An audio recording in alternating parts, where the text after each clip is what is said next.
that's getting to be pretty common in all types of tractors, so you're probably familiar with that. On the mower controls, and you can look a little closer when I'm out of your way, but there is a safety switch. That switch has to be in the off position before you start the tractor. It is called a dead man switch, and we call it that because this tractor will not start unless that switch is in the off. You can try it all you want, but it interrupts the circuit, so this mower simply will not start with the switch in the on position.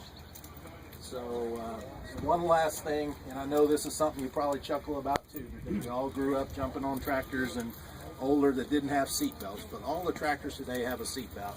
That's there for your safety, and let me elaborate on that just a minute. The tractor cab has what's called an integrated ROP system. That system will allow that cab from being crushed if in the event of a rollover. The only way you're going to remain safe is if you have that seatbelt on. If you don't have that seatbelt on, it's just like being in an automobile. We don't know where you're going to get thrown. So, hey, you know, like I said, we've all been operating tractors all our life, and we say, it won't happen to me, but the fact of the matter is we want to send you home safe. So let's all, if you want to come around this side of the vehicle, and let's take a look at it here.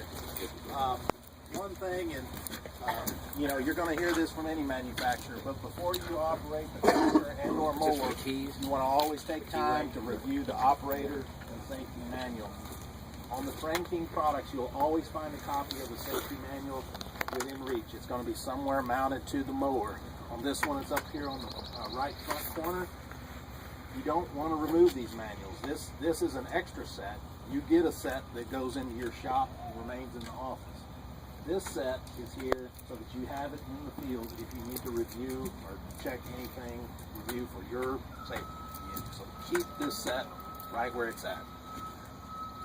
I'm going to touch a little bit on hydraulic safety, and this goes to whether you're talking about the TerrainKing mower or the tractor.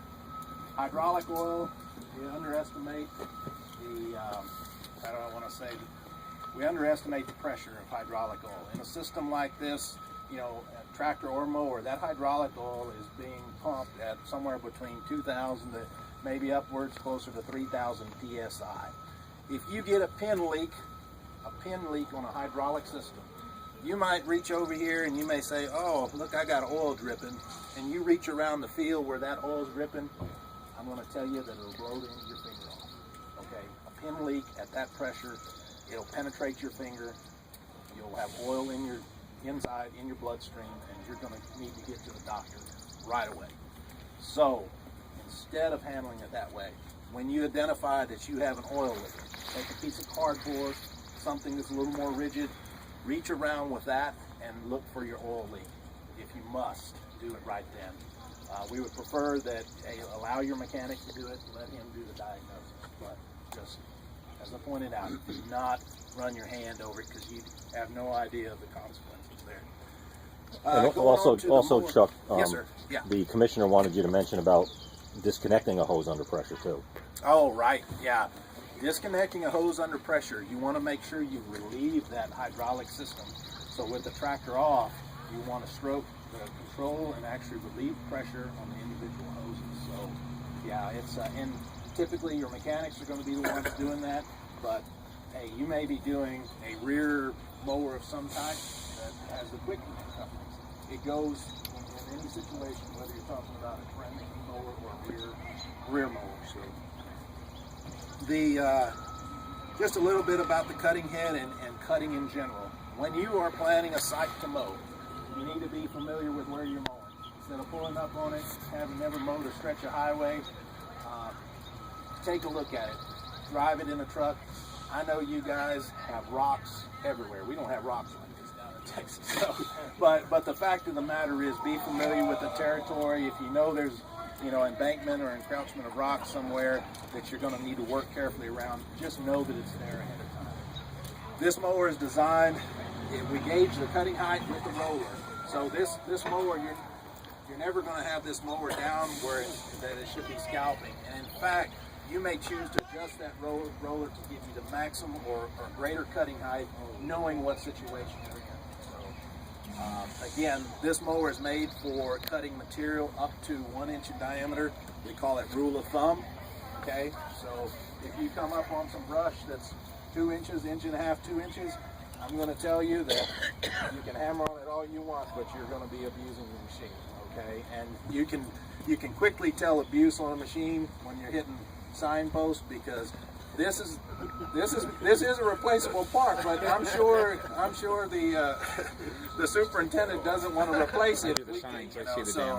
So anyhow, so let's emphasize one more emphasis. It's a replaceable part. You're going to bend it, maybe, if you miss something or overlook, but it needs to be replaced. It's called a foot guard. It's there for your safety. Of course, you're going to leave the tractor cab with the mower in the off position, but it's still there as a safety device. You have a rear deflector. It's also a wear item. Again, you want to make sure it's maintained and that that it's doing its job. So just do a visual inspection every morning with the head up. This head has a parking location, which you set it in that parking position from the cab, so it's nothing you have to get out and latch. Everything is handled hydraulically from the cab. But so do a visual inspection in the morning. Check your knives, check your pins, make sure everything is complete. What you'll find, and this will happen to you one day, if you're missing one set of knives, you will feel a little vibration, and it is important to get those knives replaced, because that vibration, hard on bearings, hard on equipment, it causes long-term abuse. We're not going to go down with it.